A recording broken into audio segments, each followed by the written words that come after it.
나눔 속에 주님 홀로 영광 받으시옵고 예배를 드리는 모든 성도들이 주님을 깊이 만나 새 힘을 얻는 축복의 시간 되게 하옵소서. 예배를 돕는 시온 찬양대 찬양을 기쁘게 받아 주시옵소서. 우리 주 예수 그리스도의 이름으로 기도드립니다. 아멘.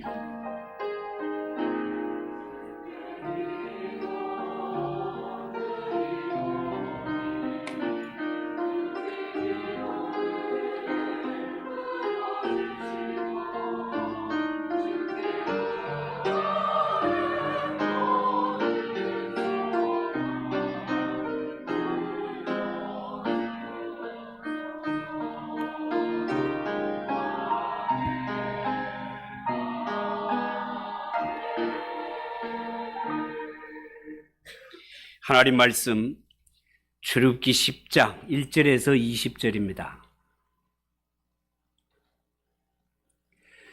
구약성경 출애굽기 10장 1절에서 20절.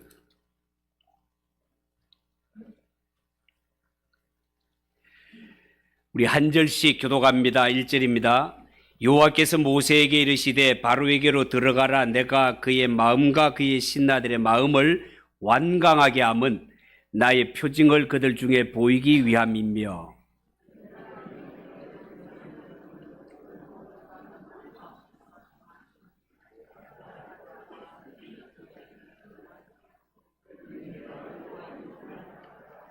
모세와 아론이 바로에게 들어가서 그에게 이르되 히브리 사람의 하나님 여호와께서 말씀하시기를 네가 어느 때까지 내 앞에 겸비하지 아니하겠느냐. 내 백성을 보내라. 그들이 나를 섬길 것이라.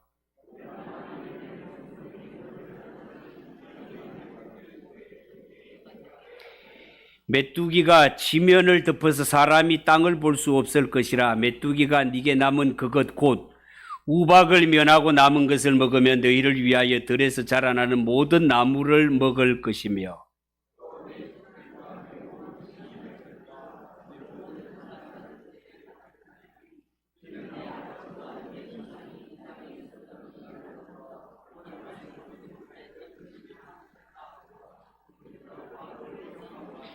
바로의 신하들이 그에게 말하되 어느 때까지 이 사람이 우리의 함정이 되리이까.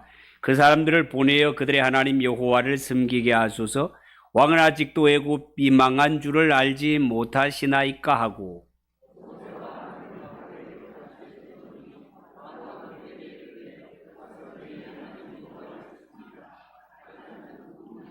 모세가 이르되 우리가 여호와 앞에 절기를 지킬 것인즉 우리가 남녀노소와 양과 소를 데리고 가겠나이다.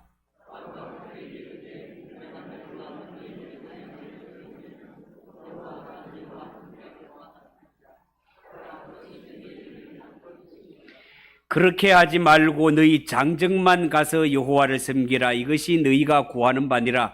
이에 그들이 바로 앞에서 쫓겨나니라.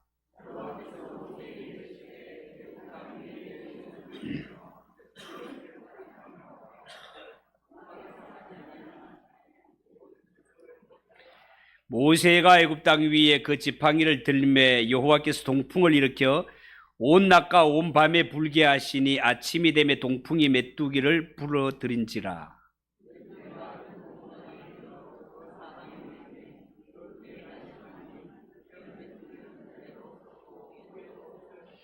메뚜기가 온 땅을 덮어 땅이 어둡게 되었으며 메뚜기가 우박에 상하지 아니한 밭에 채소와 나무 열매를 다 먹었으므로 애굽 온 땅에서 나무나 밭에 채소나 푸른 것은 남지 아니하였더라.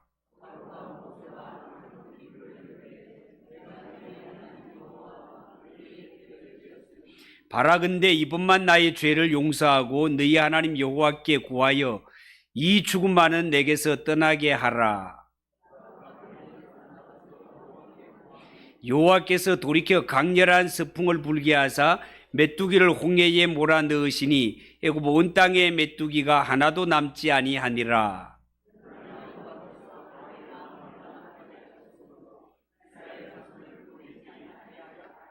아멘. 이 시간 찬양을 받으신 하나님께 영광의 박수를 올려드리겠습니다. 우리 옆에 분들과 인사합시다. 잘 오셨습니다. 은혜 받읍시다.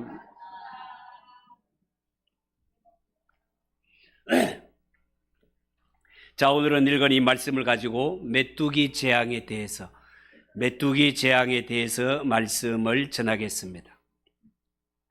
여러분, 출애굽기 성경은 하나님의 백성을 자신의 수하에 붙잡아 두고 영원히 종으로 부려먹으려는 애굽 왕 바로와 이스라엘 자손을 친백성으로 삼으신 하나님과 사이에서 벌어지는 한판 전쟁이라고 말씀을 드렸습니다. 벌써 애굽 땅에는 7가지 재앙이 내려졌고, 사실 이전 우박 재앙으로 애굽은 소돔과 고모라가 망한 것처럼 완전히 망할 수도 있었지만, 그래도 그 가운데 하나님이 긍휼을 베푸셔서 사람이나 가축 중에 집안으로 피한 것은 살고, 들판에 아직 이삭이 피지 않은 식물들은 상하지 않도록 하나님께서 그나마 지켜주셨습니다.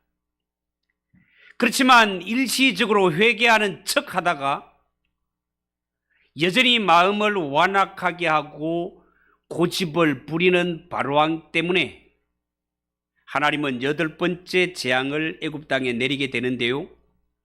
8번째 재앙은 바로 메뚜기 떼를 보내어서 밀을 포함한 우박 재앙에서 남은 곡물까지 완전히 쓸어버리는 재앙이었습니다. 자, 그런데 성경에 보면 이 모든 재앙이 여호와께서 모세 혹은 모세와 아론에게 이르시되, 여호와께서 모세와 아론에게 이르시되, 이렇게 시작되는 것을 보게 됩니다. 이 말씀은 지금 애굽 땅에 임하는 재앙은 그냥 우연하게 임하는 것이 아니고 하나님께로부터 비롯되었다는 것을 확실하게 보여주는 증거가 되겠습니다. 여러분, 성경에 보면 하나님은 바로와 그의 신하들의 마음을 완악하게 되도록, 죄악에 머물러 두도록 내버려 두셨습니다. 그러자 그들은 죄에서 돌이킬 마음도 없었고 돌이키지도 않고, 그 결과 하나님의 심판이 10가지 재앙으로 애굽 땅에 내려지게 되지요. 하나님이 애굽 땅에 내리신 10가지 재앙 가운데 특별히 메뚜기 재앙이 있었다는 것이 우리가 볼 때는 상당히 흥미있는 부분이기도 합니다. 왜냐하면 대한민국에 살고 있는 우리에게는 메뚜기가 전혀 공포의 대상이 아니기 때문에 그렇습니다. 우리에게는 메뚜기가 그냥 간식거리고 반찬거리고 그렇죠. 우리가 어릴 때만 하더라도 뭐 소풍 간다, 운동회 한다 그러면은 병 들고 주준자 들고 메뚜기 잡으러 갔던 것 기억합니다. 저는 여치도 먹어봤습니다. 여치도. 고대 사회에서 메뚜기 떼의 습격은 마치 핵폭탄 같은 공포의 대상이었습니다. 메뚜기 떼가 핵폭탄 너무 심한 과장 아니? 메뚜기 떼 잠깐 한번 보여주시기 바랍니다. 제가 고만할 때까지. 별로 실감이 안 나는데 영상으로 한번 보여주시기 바랍니다. 화면이 좀 꽉 차야 좋은데. 아끼지 말고 조금 더 보여줘봐요. 작전이 잘 안 맞네. 아까 전에 제가 한번 영상을 밑에서 보여줬는데 정말 하늘이 덮여서 그냥 매미치 한번 휘두르면 한 거 잡힐 정도로, 그 정도로 수천억 마리가 날아다니는 이러한 메뚜기 떼. 심지어는 가까운 중국에까지 날아드는 뉴스를 본 적이 있습니다. 여러분, 메뚜기 떼의 습격이 왜 두려운가 하면 이들이 한번 지나가게 되면 온 땅에 푸른 것은 찾아볼 수가 없고 단시간에 농경지를 초토화시켜 버리기 때문에 그렇습니다. 특히 동아프리카 중동 지역에 날아들게 되면 전염병 확산 위험과 함께 인류의 생존을 위협하는 수준의 피해를 가져올 만큼 메뚜기 떼의 재앙이 어마어마하게 위험한 재앙이단 말이에요. 그런데 애굽 땅에 들이닥친 8번째 재앙이 바로 메뚜기 떼의 습격이었습니다. 자, 오늘 성경을 보면서 우리가 먼저 살펴볼 것은 변함없는 바로의 완악한 성격을 한번 보겠습니다. 여러분 1절을 보십시오. 1절에 여호와께서 모세에게 이르시되 바로에게 들어가라. 내가 그의 마음과 그의 신하들의 마음을 완강하게 하면 나의 표징을 그들 중에 보이기 위함이라. 그렇게 말했습니다. 여러분 오늘 이 성경에 보면 하나님은 바로와 그의 신하들의 마음이 완악해지도록 죄악에 머물러 있도록 내버려 두셨습니다. 그러니까 그들은 죄에서 돌이킬 마음이 없습니다. 아예 생각도 하지 않습니다. 그 결과 애굽 땅에는 10가지 재앙이 완전히 그들에게 임하게 된단 말이죠. 그런데 이 애굽과 바로에게 재앙이 내려서 고통받는 것을 볼 때 모세의 마음도 편하지를 않았습니다. 왜냐하면 모세의 목적은 이스라엘을 구원하는 것이지 애굽과 바로를 괴롭히는 것이 목적이 아니었기 때문에 그렇습니다. 그런데 아무리 재앙을 내려도 바로는 악한 마음 변하지를 않습니다. 오히려 시간이 갈수록 더욱더 완악해집니다. 끄떡하지 않습니다. 여러분 이 정도 되면 보통 사람 같으면 지칠 것 아닙니까? 우리도 예수 믿지 않는 불신자들을 전도하기 위해서 그들을 설득하다가 보면 이런 경우를 참 많이 만나지요. 아무리 복음을 전해도 이 불신자들은 신령한 일에 대해서 도무지 관심이 없습니다. 아무리 복음을 쉽게 전해도 깨닫지를 못합니다. 현재의 길에서 돌이킬 생각이 없습니다. 고집이 세도 너무너무 셉니다. 죽어도 자기가 가고 있는 길이 옳다고 여깁니다. 얼마 가지 않으면 낭떠러지 아니 지옥에 떨어지는데 말입니다. 아무리 전해도 끄떡하지 않을 때 이럴 때는 믿는 자라도 지치게 된단 말이죠. 그렇지만 하나님은 뭐라고 하십니까? 그래도 낙심하지 마라. 그래도 전하라고 하십니다. 왜냐하면 성경의 말씀을 그대로 옮기자면 바로의 마음을 강팍하게 하시니가 하나님이시기 때문입니다. 바로의 마음을 강팍하게 하시니가 하나님이라는 말은 하나님이 착했던 바로를 악하게 만들었다 이런 이야기가 아니고 바로가 악한 마음을 품고 악을 도모할 때 그냥 내버려 뒀다 그 말입니다. 간섭하지 않았다 그 말입니다. 만약에 하나님께서 처음부터 강력한 재앙을 한꺼번에 그냥 확 내려버렸다면 바로가 이미 항복했을지도 모르겠습니다.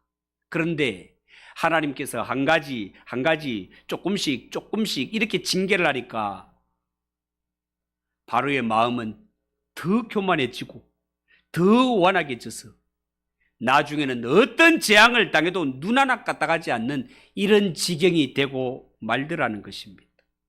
그런데 성경을 거울 삼아 우리 자신들을 돌아볼 때 우리가 바로를 보면 야, 참 이 자식 고집이 세도 너무너무 세구나 이런 마음이 들지 모르지만 때로는 우리의 마음도 바로와 같을 때가 얼마나 많은지 모릅니다.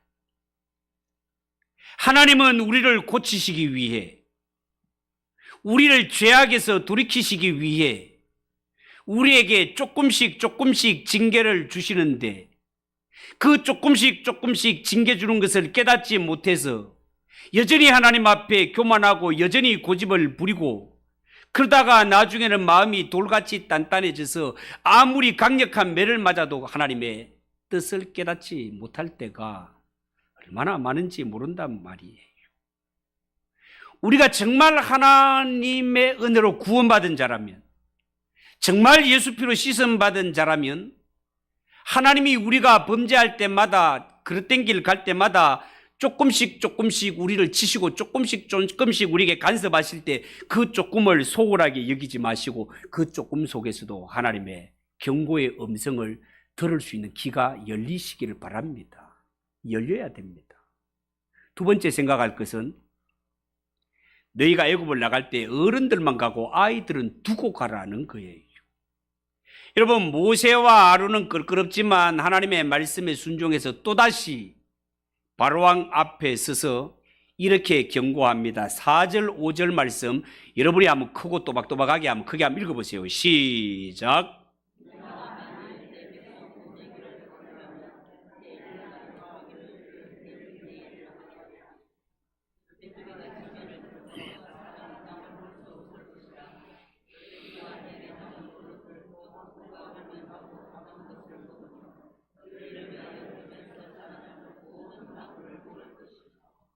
아멘. 여러분, 지금 바로 앞에 모세가 선포하는 이 말, 모세의 말은 농담이 아닙니다, 여러분. 모세는 내 말을 하는 것이 아니라 하나님의 말씀을 대언하는 자이기 때문에 모세가 말했다면 이 말은 곧 실행이 되는 것입니다. 바로의 신하들도 모세의 말은 농담이 아니라는 것을 잘 알고 있습니다. 왜냐하면 그들은 이미 여러 차례 재앙을 경험했기 때문에 그렇습니다. 와, 이런 엄청난 메뚜기 재앙이 온다고?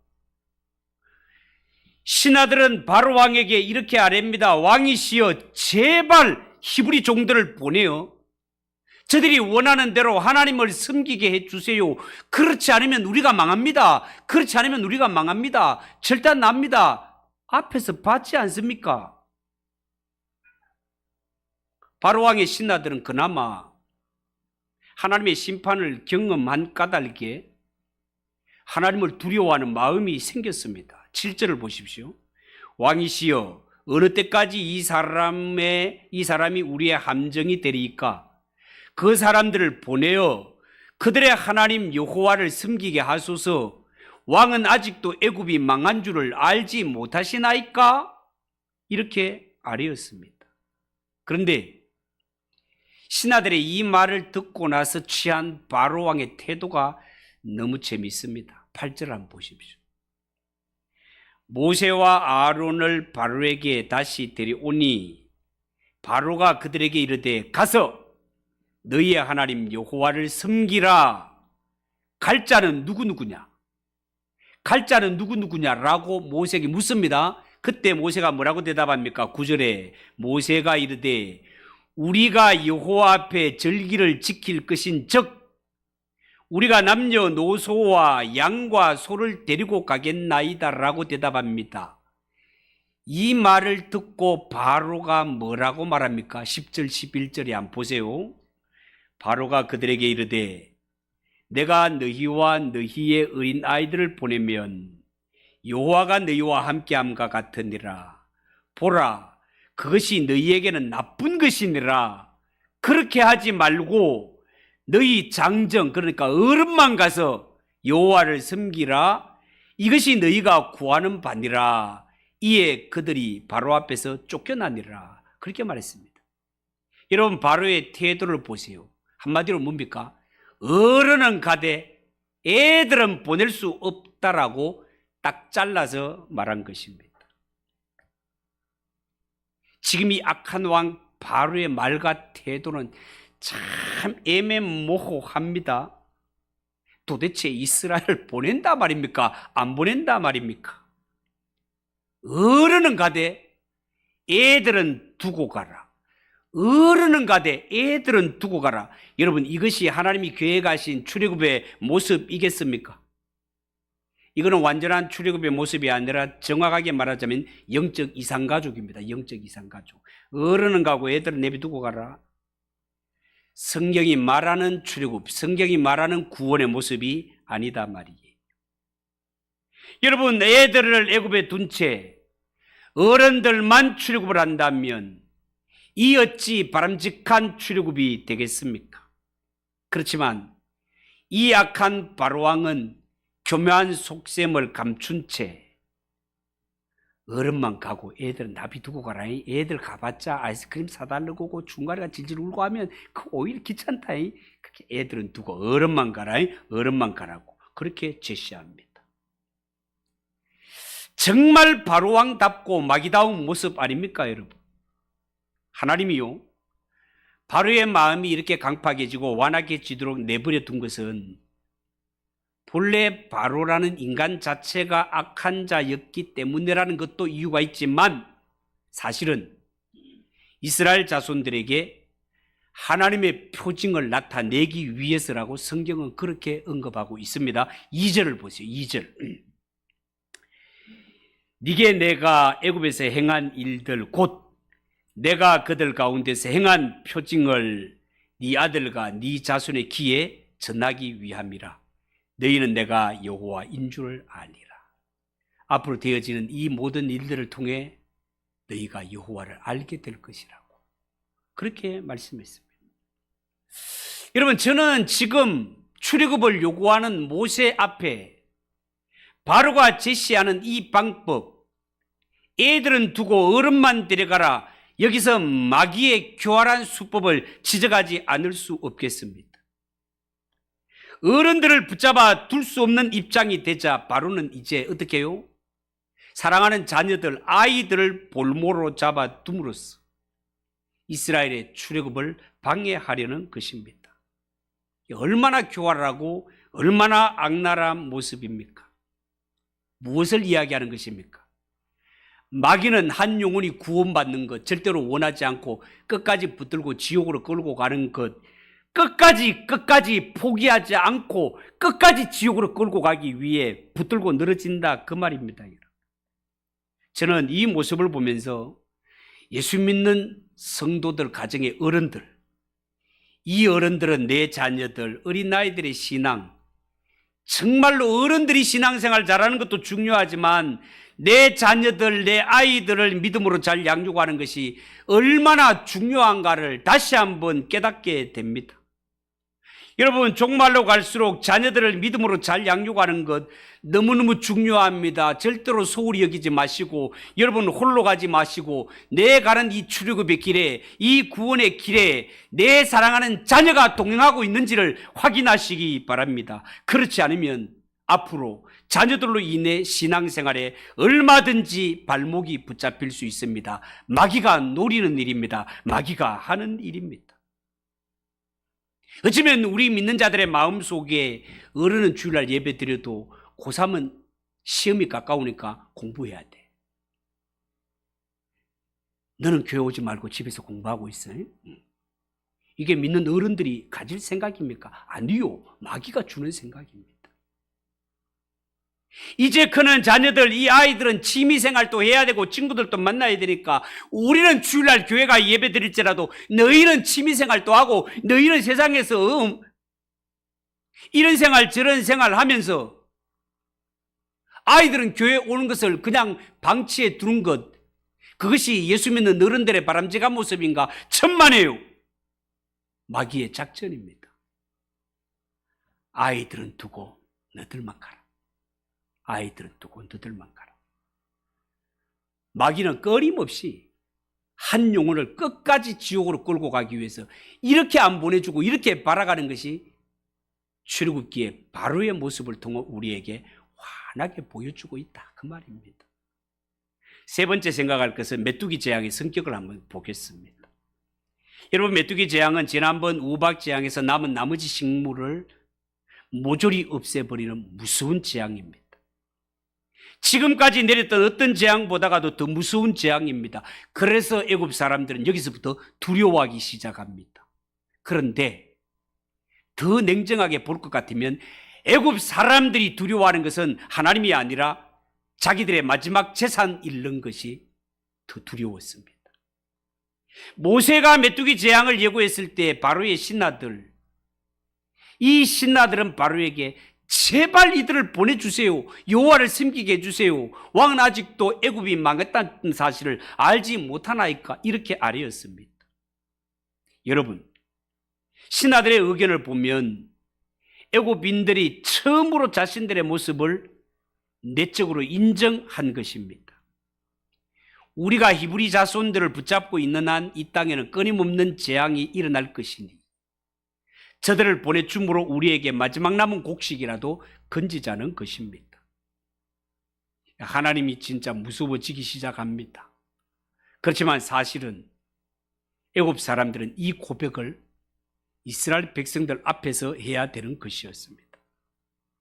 만약에 모세와 아론 앞에서 이런 고백을 했다면 마지막 남은 재산이라도 건질 수 있었을 것입니다. 그러나 그들은 대제국 애굽의 백성이라는 자존심 때문에 오랜 세월 종으로 부려먹고 있는 이 이스라엘 자손들 앞에서 애굽의 패배를 시인할 수가 없었습니다. 그래서 결국은 그들은 메뚜기 재앙을 당하고 말지요. 고집을 부리다가 부지다가 나중에 이들이 어떻게 되는지 아십니까? 성경 앞으로 보면 알겠지만 결국 이들은 이스라엘 백성들 앞에 절을 해가면서 제발 이 땅을 떠나주세요. 여러분들이 달라고 요구하는 것은 다 줄 테니까 제발 이 땅에서 떠나달라고 애원하게 됩니다. 그러나 아직은 그만큼 겸손해지기에는 자존심이 허락하지를 않습니다. 만약에 하나님께서 애굽 사람들에게 너희가 제사를 드려라라고 요구했다면 이들은 제사를 수백 번 그 이상도 드렸을지 모릅니다. 그러나 하나님께서 애굽 사람들에게 요구한 것은 제사를 드리라 이런 것이 아니고 하나님의 말씀에 순종하기를 원하셨고 겸손하기를 원하셨고 자존심을 버리기를 원하셨습니다. 그런데 인간은 살아보면요, 진짜 어려운 것이 순종하고 겸손한 것입니다. 자존심을 버리는 거 정말 너무너무 어렵습니다. 우리도 마찬가지입니다. 하나님 앞에 예배 드리는 것은 잘하지만 순종하는 것은 참 어렵습니다. 예배는 잘 드리는데 겸손하기는 쉽지 않습니다. 예배는 잘 드리는데 하나님 앞에 자존심을 버리는 것을 하지 못할 때가 얼마나 많은지 모릅니다. 예수를 믿을 때 자존심을 꺾어가면서 하나님을 섬기고 다른 사람을 섬기는 것이 얼마나 어렵습니까? 성경은 나보다 남을 낫게 여기라고 요구하지만 그렇게 사는 것이 쉽지를 않습니다. 악인들의 특징도 이와 똑같습니다. 자신을 높이되 하나님의 자리까지 넘보며 자존심을 꺾지를 못합니다. 그러니까 하나님까지 대적합니다. 하나님의 말씀에 순종할 수가 없습니다. 그렇지만 하나님은 전능하신 하나님이십니다. 오늘 여기에 하나님의 명령대로 모세가 애굽 딸 양의 지팡이를 들자 하나님은 동풍을 일으키셨고 성경에 말하는 동풍은 사막에서 불어오는 건조한 바람입니다. 곡식을 완전히 말라버리게 하는 바람입니다. 뿐만 아니라 온 낮과 밤 동안에 동풍이 불자 그 다음날 아침에는 엄청난 메뚜기 떼를 몰아왔습니다. 메뚜기 떼가 하늘을 새까맣게 덮을 정도로 날아들자 모든 푸른 식물들을 초토화시키는데 그 상황을 성경은 이렇게 적고 있습니다. 14절 15절을 한번 보십시오. 메뚜기가 애굽 온 땅에 이르러 그 사방에 내리며 그 피해가 심하니 이런 메뚜기는 전에도 없었고 후에도 없을 것이라. 메뚜기가 온 땅을 덮어 땅이 어둡게 되었으며 메뚜기가 우박에 상하지 아니한 밭의 채소와 나무 열매를 다 먹었으므로 애굽 온 땅에서 나무와 밭의 채소나 푸른 것은 남지 않았더라. 푸른 것은 남지 아니하였더라. 참으로 참혹한 지경이 되고 말았습니다. 이런 일을 당한 바로 왕 정신이 번쩍 들어서 모세와 아론을 불러 자신의 잘못을 인정하고 용서를 구합니다. 제발 이 메뚜기 재앙이 떠나가게 해달라고 하나님께 기도해달라고 애원합니다. 그런데 모세는 기도했고 기도를 들으신 하나님 이번에는 서풍을 불어오게 하시고 그 애굽 땅 전역을 푸른 것을 다 없애버린 메뚜기 때 홍해 바다로 몰아넣으시는 것을 보게 됩니다. 여러분, 이집트 등 북아프리카에서 주로 서식하는 이 이집트 땅의 메뚜기가 출애굽 시기의 성경의 사건이 사실이라는 것을 그대로 증명합니다. 오늘도 영상을 제가 보여준 영상은 다른 것인데 지금 손발이 안 맞아갖고 지금 다른 것이 나왔는데 메뚜기 떼 영상을 보면 정말 하늘이 덮여서 보이지 않을 정도로 이런 메뚜기 떼가 한번 쓸고 지나가면 푸른색은 남지를 않는단 말이에요. 현재도 이런 것들이 일어나는 것을 볼 때 성경에 기록된 이 엄청난 메뚜기 떼는 소설 속에 나오는 그런 이야기가 아니고 실제 상황이다 그 말입니다. 성경에 나오는 메뚜기 떼가 실제 상황이라면 모세가 앞으로 지팡이를 내밀 때 홍해가 갈라지고 벽처럼 서는 것도 사실이다 그 말입니다. 하늘에서 만나와 메추라기가 내려지는 것도 사실이고 반석에서 물이 나는 것도 사실이다 그 말입니다. 성경은 중요한 것이 성경에는 막 이런 엄청난 저런 엄청난 기적이 기록되었다라는 것이 중요한 것이 아니고 그 기적이 역사 속에 일어난 사실이라는 것이 진짜 중요하다 그 말입니다. 성경에 나오는 이야기가 허구라면 무슨 소용이 있겠습니까? 그런데 사실이단 말이에요. 사실. 메뚜기 떼가 사실이었던 것처럼 하나님이 천지를 창조하셨다는 것이 사실이다 그 말입니다. 사실이다. 나는 이순신 장군이 임진왜란 때 싸우는 모습을 못 봤는데 이순신 장군이 임진왜란 때 우리나라를 구해낸 것이 역사적 사실이었던 것처럼 성경에 기록된 예수님이 죽으셨다가 사흘 만에 다시 살아나신 것이 사실이다 그 말입니다. 사실. 이것을 믿는 것이 믿음이라고 하는 것입니다. 여러분 성경을 믿으시되 하나님 앞에 믿음을 가지시되 그냥 어렴풋이 대충 믿는 믿음이 아니라 성경대로 믿는 믿음을 가지시기를 축복합니다. 마지막으로 동풍과 서풍을 준비하신 전능하신 하나님을 보겠습니다. 여러분 오늘 이 성경에 보면 메뚜기 떼가 동원된 것이 우연이 아니라 하나님이 하신 일입니다. 이 메뚜기 떼를 바닷가에 몰아 넣으시니도 하나님이신 것을 보게 됩니다. 여러분 우리가 믿는 하나님은 이 성전 안에 들어앉아 가만히 앉아 계시는 뒷방 노인 같은 이런 분이 아니시라. 이 천지 만물을 창조하시고 주관하시고 바람도 임의로 불게 하시고 곤충 메뚜기 떼로 몰아오시는 전능하신 하나님이신 줄 믿으시기 바랍니다. 하나님은 보이는 손이 없어서 아무 일도 하지 못하는 그런 분으로 생각하십니까? 착각입니다.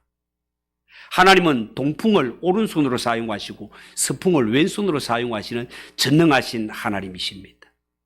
하나님이 원하시면 대제국 애굽 땅에 파란색은 다 없애버리는 엄청난 하나님이시다 그 말입니다. 이런 일을 당하고 나서야 바로가 모세를 부르고 아론을 불러 그 앞에 마음을 굽혀 16절 17절에 보면 바로가 모세와 아론을 급히 불러 이르되 내가 너희 하나님 여호와 너희에게 죄를 지었으니 바라건대 이번만 나의 죄를 용서하고 너희 하나님 여호와께 구하여 이 죽음만은 내게서 떠나게 하라. 사정을 합니다. 그때 모세가 하나님께 기도를 드렸을 때 하나님께서 바람을 거센 서풍으로 바꾸셨고 그 결과 메뚜기 떼는 홍해로 떠나가고 애굽 땅에 한 마리도 남지 않게 되는 역사가 일어납니다. 얼마나 놀라운 하나님의 능력입니까? 하나님은 마음만 먹으시면 천지 만물을 마음대로 움직이시는 전능하신 하나님이신 줄 믿으시기 바랍니다. 우리가 믿는 하나님 전능하신 하나님이요 그 하나님이 살아계시며 지금도 우리와 함께 하시는 줄 믿으시기 바랍니다. 이런 하나님 앞에 바로가 어떻게 태도를 취합니까? 20절. 그러나 여호와께서 바로의 마음을 완악하게 하셨으므로 이스라엘 자손을 보내지 아니하였더라. 메뚜기 떼가 눈앞에서 사라지자 바로는 역시 바로답게 마귀답게 또다시 마음이 변합니다. 모세와 아론과 한 약속을 어기고 이스라엘 자손을 보내지 않기로 합니다. 결국 이 바로의 고집이 애굽을 멸망으로 이끌고 가는 것을 보게 되지요. 사랑하는 성도 여러분, 우리도 신앙생활 하다 보면 내 삶에 큰 어려움이 있을 때는 막 하나님 앞에 엎드려 살려주세요 엎드려 기도하다가 하나님의 은혜로 고난이 사라지게 되고 회복되면 바로와 같이 마음이 변해 언제 그런 일이 있었나 싶어서 여전히 세상 쫓아 살아갈 때가 있지 않습니까? 믿는 자는 절대로 그러면 안 됩니다. 더 큰 재앙을 불러올 뿐입니다. 신실한 믿음을 가진 성도는 그러면 안 됩니다. 신실한 믿음은 좋을 때나 힘들 때나 언제나 일관된 모습으로 하나님을 섬기게 되는 것입니다. 사랑하는 성도 여러분, 부디 신앙생활할 때 바로왕과 같이 재앙 당했을 때만 하나님을 찾는 그런 사람 되지 마시고 모세처럼 언제든지 하나님의 뜻을 추구하며 하나님의 뜻을 이루어 드리기 위해 살아가는 저와 여러분 되시기를 주님의 이름으로 축복합니다. 기도하겠습니다. 하나님 아버지, 은혜를 감사합니다. 오늘 하나님 이 메뚜기 재앙 앞에 하나님 항복하는 것처럼 보였지만 역시 마귀답게 변하지 아니하고 끝까지 한 영혼을 지옥으로 끌고 가기 위해 발악하며 어른은 가되 아이는 두고 가라 하는 이 말이 우리에게 주는 도전을 말씀을 통해 깨닫습니다. 하나님, 이 천국 가는 이 길에 어른만 가는 것이 아니라 내 길 옆에 내 자녀들이 함께하고 있는지를 꼭 확인하고 모든 가족이 다 구원받는 역사가 일어나게 하옵소서. 예수님의 이름으로 기도하옵나이다. 아멘. 272장 찬송하겠습니다.